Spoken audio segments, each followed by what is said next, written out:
Welcome to the Internet Crimes Against Children Task Force Unmasked. I wanted to talk today about grooming. So, is grooming over a 3-year period necessarily grooming? Or is something else going on here? We're going to explore it in this article because unfortunately, this article becomes the standard of everything that happens online.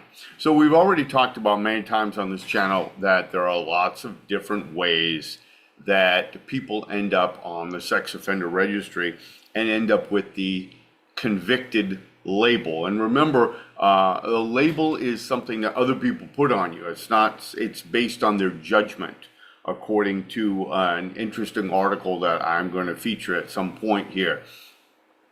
But if it's a label that's put on you by the institution, that doesn't really help you to understand what's going on.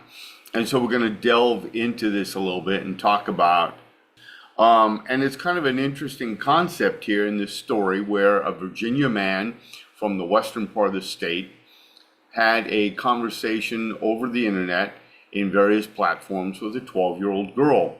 And as he was having this conversation, he convinced her to basically leave her family and meet him in Chicago. Not when she was 12, when she was 15. And they ended up connecting together and living together for the next 4 years until at one point, apparently, they found out because the girl reached out to them. Apparently, she did not want to play house anymore, or she felt she was in danger. We don't know. But here's the original article in the Milwaukee Journal Sentinel. Virginia man charged after Milwaukee teen held for 4 years. This originally comes to me from the Alexandria Patch, so I want to give adequate attention to them. So a Virginia man is accused of kidnapping a Milwaukee teenager and abusing her for 4 years. So we've got some loaded terms here, and I asked the question not because I am trying to denigrate any part of this. He should not have done it, obviously. But I think it's very important for us to understand that we have loaded terms in here, the entire situation, and that anything online necessarily becomes a grooming thing. This is what institutions tell us, and it justifies in any kind of legislation to go against people. And as I've said, there are human trafficking issues, child pornography issues, which amounts to production, distribution, and just viewing it. There involves the Romeo and Juliet cases, all right, where you're 17, you turn 18, they charge you with child pornography because your girlfriend was a year or two younger than you, about 16 or so. Many, then there's the ridiculous cases, right, where somebody who's in the wrong place at the wrong time. There are old style cases where you could be charged with accessory because you took too long to report to the police something when you were trying to get your facts together. And then, of course, there's the largest group, the proactive stings, where the police create a crime around you. So don't necessarily think when you're reading something like this, you want to be a critical reader, you want to understand what's going on, you don't want to just jump into it emotionally. But this is something that somebody like Alicia's Kozak from Alicia's project will jump onto because this is a similar thing happened to her. And so you see some very interesting pieces out there where people will take an article like this and weaponize it into, well, everybody is like this guy, and they're not. Everybody must be a deviant. No. You have to understand what's happening out there in the war on sex. It is not simply a matter of protecting children, because if it were, we'd be going after the people in the Epstein files with reckless abandon. We would not be rewarding vigilantes who are actively, in their own personal life, some of them, engaging in the very behaviors that they're projecting onto other people when they're claiming that they are making a catch. So again, I don't want to undermine the text of the article, but I want you to remember when you're reading these articles that not everything is as it appears. Remember, we just finished the 20th anniversary of the Adam Walsh death, and I was in South Florida when little Adam was kidnapped and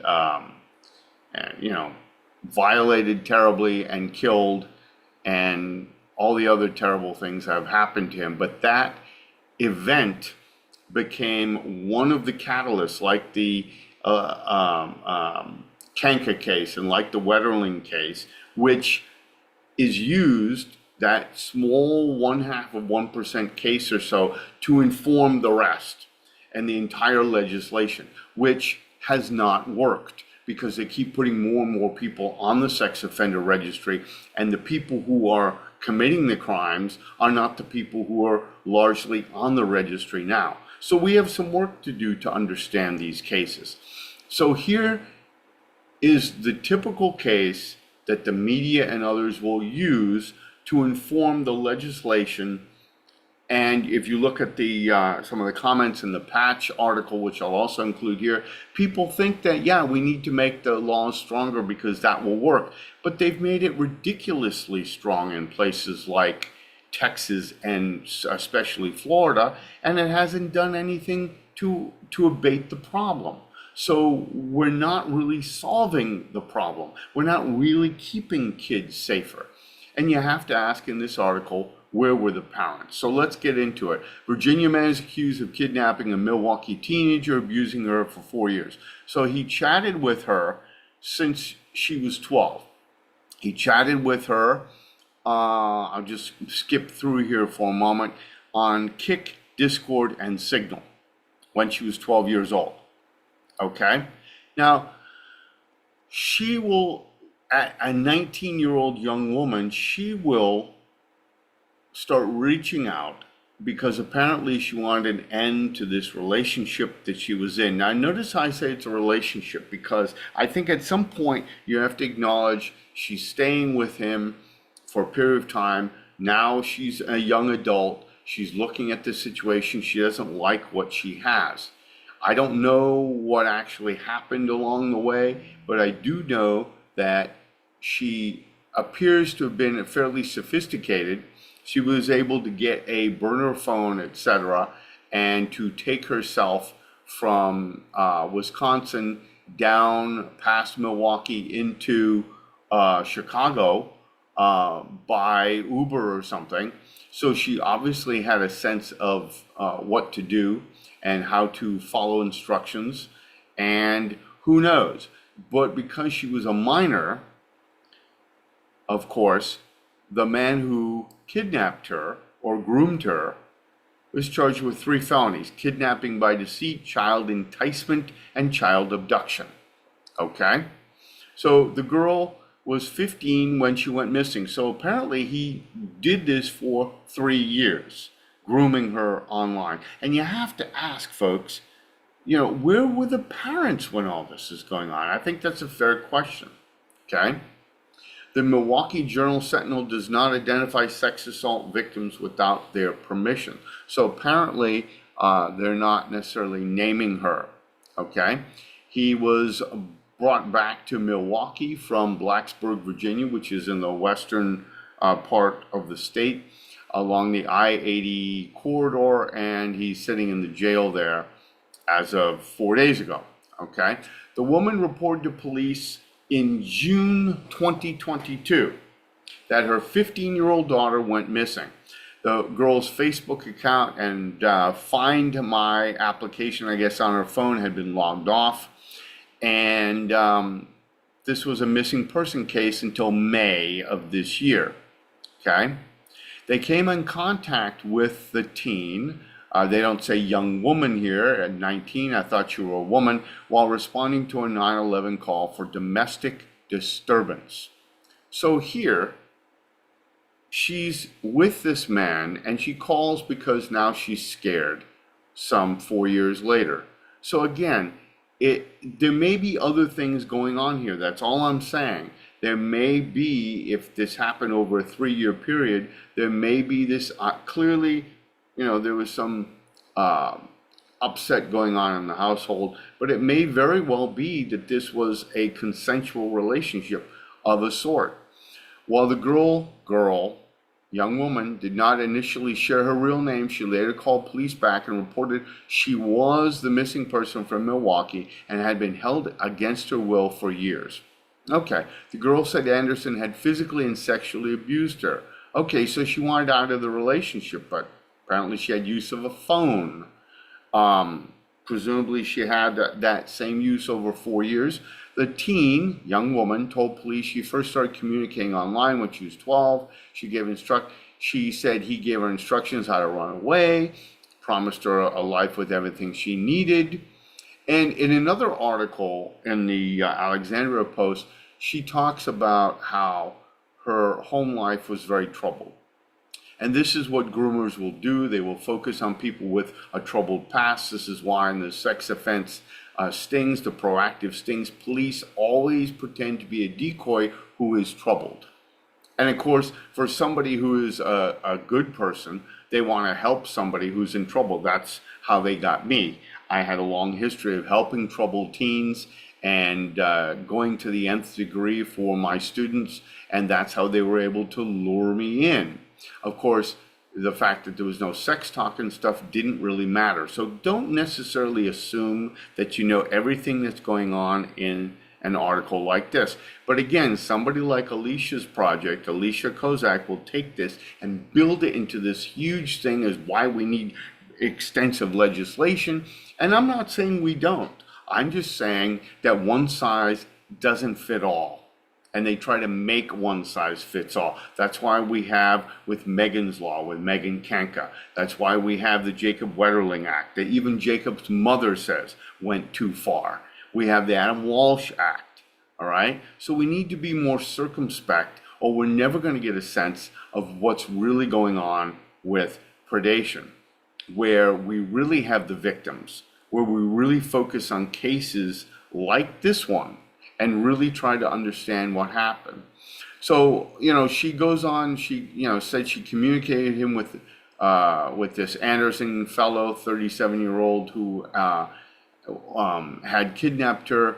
He instructs her about a burner phone. She's a pretty sophisticated and motivated young person because she's in presumably a crappy abuse-ridden relationship at home. And of course, she's ripe for more of it. But why did she stay for 4 years? Maybe she was being held against her will, but it doesn't sound like it necessarily by reading between the lines here. Okay? So he picked her up in Chicago, he brought her back there. For the next 4 years, she lived with him. She was not allowed to attend school. Okay? That's what she says. The teen said Anderson would harm her or threaten to harm her family if she tried to leave. Well, okay, maybe that's so. But she made a calculus maybe that it was better at the time. So, when they caught him, of course, he had, weapons and everything, as very often they will do. And again, folks, as horrific and terrible as the situation is, it becomes the model for increased legislation. So let's talk about that for a minute. What kind of legislation are you going to put in place? Are you going to make it worse for people who are on the sex offender registry? It's already terrible for them. They are already restricted in every way you can. At what point do you start looking at situations like this a little differently? And you start saying, maybe the issue is we need to support families more. Maybe the issue is we need to look at where the real abuse is. You'll notice how this started in the girl's family. It doesn't say that overtly, but it does say in the other article I will put down here, the Alexandria patch, that she came from a troubled home. Maybe we need to focus our resources there.